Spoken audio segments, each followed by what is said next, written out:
Assalamualaikum warahmatullahi wabarakatuhu. Ang pag-uusapan natin ngayon ay patungkol sa tanong na how can young people manage phone addiction and build healthier habits? Kung titingnan natin sa kasalukuyan, maraming kabataan at hindi natin ikinakaila na mag-ski tayo ay nararamdaman ito. Pagkagising natin sa umaga, ang hinahanap natin ay yung cellphone natin. At wala tayong intensyon na iba kundi mag-scroll sa social media para hindi tayo malate sa trend o di kaya naman ay maglaro ng video games. Para sa akin lamang, ang cellphone ay mas nakakasama kaysa sa nakakabuti. Dahilan sa maraming mga distraction dito. Kagaya nga ng sinabi natin, entertainment, social media, video games o kahit ano pa mang entertainment yan.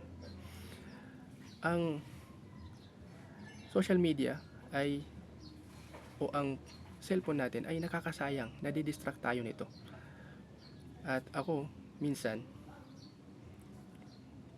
nasasayang ko yung oras ko. Pagkagising ko sa umaga, nag-scroll ako, hindi kaya naman nagbi-video games. Pero ngayon ay already beat the video games. Pero yung scrolling talaga yung mahirap.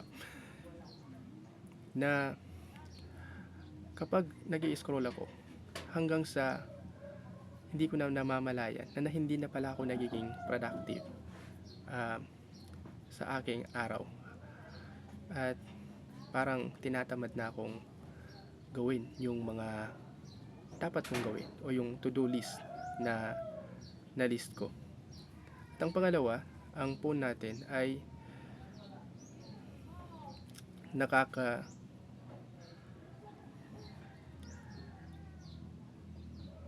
distract din sa atin. What I mean, nakaka-distract. Halimbawa, kapag meron tayong ginagawang task at nasa tabi natin yung cellphone natin, nadidistract tayo ng cellphone natin na baka may importanteng bagay doon. Halimbawa, narinig natin na may notification, merong tumunog doon. And because sa akala natin na merong nandoon o merong news na doon, dali-dalit natin kinukuha yon at noon kita na natin wala naman pala, but pumupunta tayo sa ibang apps, halimbawa sa Facebook, at mag-scroll tayo doon, and nagiging dahilan yon ng pagka-distract natin. At ang pangatlo, parang nagiging sanhi ito ng depression. Nakukumpare natin yung sarili natin sa ibang tao na akala natin na yung success nila one night, parang overnight na nakuha nila yon. Pero sa mga reels, sa mga ganyan, hindi naman pinapakita doon yung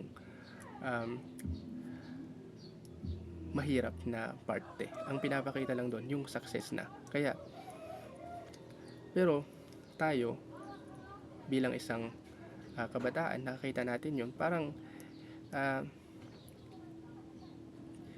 natatanong natin yung sarili natin kung bakit yung sa atin na step hindi siya maganda.